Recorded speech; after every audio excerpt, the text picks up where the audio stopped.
wabarakatuh. Waalaikumsalam. Di sini saya Muhammad Fozil Adin, mahasiswa salah satu mahasiswa pendidikan olahraga dari UMKT, ingin menanyakan beberapa pertanyaan wawancara. Di sini saya bersama dengan Bapak Jumadin. Baik, terima kasih. Baik, saya mulai Pak. Ya. Pertanyaan pertama, ini kita membahas pemahaman kebijakan. Yang pertama, apa yang Bapak ketahui tentang kebijakan Menteri Pendidikan baru? Kebijakan Menteri Pendidikan yang baru yang saya ketahui itu kenaikan gaji. Kenaikan gaji 2 juta, tetapi hanya untuk yang sertifikasi. Baik.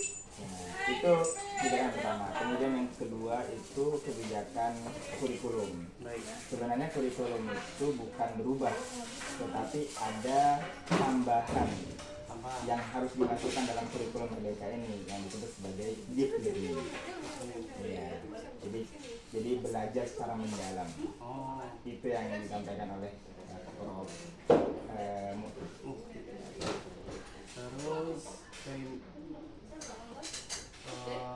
dari mana pihak sekolah mendapatkan informasi tentang kebijakan tersebut? Pertama, tentunya kalau kebijakan instansi Muhammadiyah kan pasti ramai, senantiasa memperhatikan gimana sih kebijakan-kebijakan orang-orang Muhammadiyah yang ada di dalam pemerintahan. Khususnya kan ini sangat ditunggu-tunggu kan kebijakan-kebijakannya. Terutama Muhammadiyah ini sudah sangat berperan besar gitu untuk pendidikan. Tentunya itu sangat ditunggu-tunggu kebijakannya. Jadi ya salah satunya melalui media sosial, kemudian melalui grup-grup Muhammadiyah, Sang Surya misalkan dan lain-lain. Nah, salah satu tambahan kebijakan pemerintah itu yang baru-baru kemarin itu ini mengajar. Jadi PNS, P3K itu boleh mengajar di swasta. Oh, Gitu. Nah, cuman itu kebijakannya baru bisa dimulai tahun 2025. dikarenakan Ya karena kan pasti akan harus ada persiapan. Persiapan. Oke. Selanjutnya, apakah sekolah ini kayaknya belum ya? Apakah sekolah ini sudah mulai melakukan kebijakan ini? Jika iya, bagaimana pelaksanaannya? Untuk kebijakan pendidikan itu masih belum dilaksanakan semua. Tetapi kalau kayak semacam deep learning yang belajar secara mendalam, sepertinya Muhammadiyah sudah mulai melakukan. Sebelum adanya apa disampaikan oleh Menteri Pendidikan sekarang, Mendikbud ya Muhammadiyah sudah memulai duluan lah belajar secara mendalam, bukan hanya mengetahui tapi bisa mempraktikkan. Langkah apa yang diambil oleh sekolah ini dengan kebijakan yang baru? Langkah-langkahnya tentunya pemahaman lebih lanjut oleh kepala sekolah. Kepala sekolah harus memahami lebih lanjut, kemudian kepala sekolah memberikan kepada guru-guru, dari guru-guru kepada murid-murid. Ini salah satu bahasanya SOP lah dalam kebijakan sekolah kami tentunya. Ya, ketika misalkan dari dinas ataupun dari kementerian ada surat keputusan, maka kepala sekolah terlebih dahulu menilai, memahami, kemudian menyampaikan kepada guru-guru menyampaikan kepada murid, sehingga semua orang-orang yang ada di instansi sekolah itu memahami. Dan selanjutnya itu mengenai kurikulum dan pembelajaran. Pertama ada bagaimana kebijakan ini mempengaruhi kurikulum di sekolah Muhammadiyah. Kebijakan Mendikbud yang saat ini kan masih belum dilaksanakan semua kan ya, masih persiapan lah. Tapi kalau misalkan kebijakan Kemendikbud yang sebelumnya itu semuanya sudah dimulai. Bahkan saat pertama kali rilis kurikulum Merdeka Belajar, kami sudah mulai duluan. Iya, bahkan logo Merdeka Belajar itu kami sudah gunakan gitu dan kurikulum merdeka itu kami sudah mulai dari kelas 1, kemudian dari kelas 2, sekarang 1, 2, 3 sudah menggunakan kurikulum merdeka semua. Jadi sudah jalan 3 tahun. Berarti udah mulai. Ya, bahkan sekolah-sekolah Muhammadiyah yang lainnya yang belum menggunakan kurikulum merdeka, kami duluan gitu. Baik, berarti itu terus apakah ada perubahan metode belajar terhadap siswa, apa mengajar kepada siswa seperti itu? Kalau Muhammadiyah sebenarnya punya kurikulum sendiri, namanya kurikulum Ismuba yang menentukan karakter siswa. Walaupun di kurikulum Merdeka Belajar ini juga sama sebenarnya.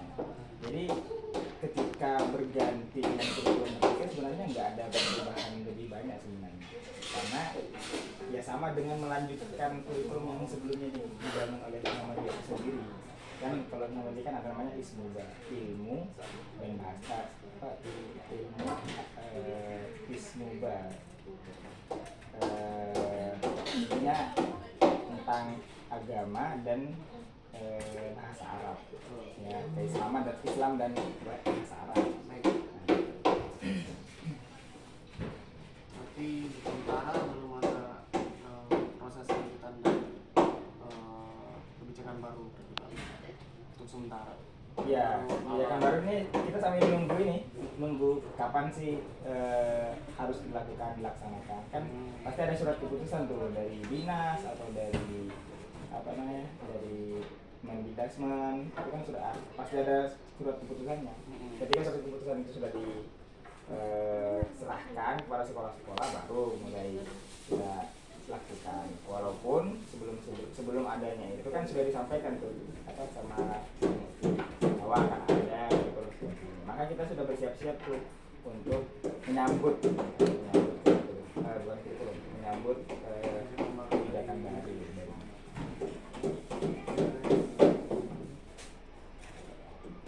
Apakah Bapak bisa membayangkan seperti apa untuk kebijakan baru ini untuk mempengaruhi tugas dan tanggung jawab guru? Sebenarnya kalau membayangkan, kalau kata Prof. Murti ya, guru itu tidak lagi dibebankan terhadap administrasi. Betul. Kalau sekarang kan kurikulum merdeka itu harus nonton video di website kurikulum merdeka, kemudian harus download gitu, intinya banyak mengisi beberapa link yang ada di website Merdeka Belajar. Nah, dari kebijakan yang nanti itu benar-benar sudah tidak lagi. Jadi semacam setiap bulan setiap semester yang menggambarkan satu semester nanti mau ngapain. Rencana Betul ya? Setahun. Iya, semester. Jadi sebelum ngajar itu harus buat itu dulu. Harus belajar. Mau belajar. Oh. Intinya sekali aja gitu. Nggak perlu.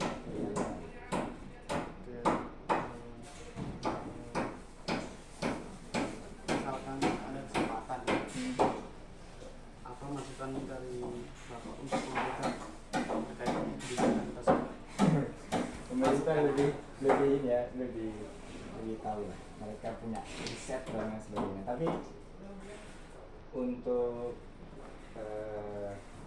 saran terhadap kebijakan barangkali swastanya harus juga diperhatikan sama dengan negeri.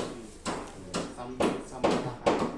Ya, baik dari kesejahteraan. Ini kan yang kesejahteraan kan kalau dia masuk ke kebijakan, maka kesejahteraannya pasti terjamin. Sedangkan yang swasta sebelum sekolah bisa sejahterakan ya harus sejahtera gitu gurunya. Jadi kalau misalkan tidak ada bantuan yang lebih support kepada pemerintah dan ya swasta, ya tergantung pada ya caranya mereka, cara swasta untuk meningkatkan kesejahteraan. Ya barangkali yang kebijakan PPG atau PPJK ataupun PPSJ yang bisa ngajar di swasta itu menurut saya bisa selesai.